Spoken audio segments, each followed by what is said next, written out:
பொதுவாக மூல நட்சத்திரம் எடுத்த உடனேயே பெண்களின் ஜாதகம் நிறைய இடங்களில் புறக்கணிக்கப்படுகிறது.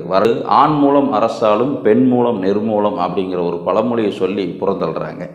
இந்த கருத்துக்கள் அனைத்துமே நம்ம முன்னோர்கள் சொல்லப்பட்டது அனைத்துமே ராசி சக்கரத்துக்கு சொல்லப்பட்ட கருத்துக்கள் கிடையாது. இது அனைத்துமே அம்ச சக்கரத்துக்கு சொல்லப்பட்ட கருத்துக்கள்.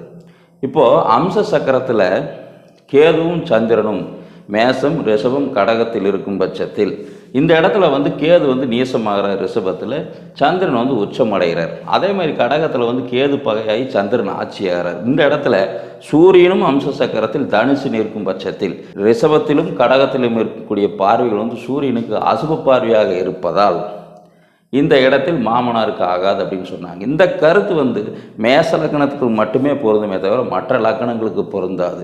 அதே மாதிரி இதை பார்க்குறது எல்லாமே அம்ச சக்கரத்துக்கு மட்டுமே பார்க்கணும், பாதங்கள் அடிப்படை.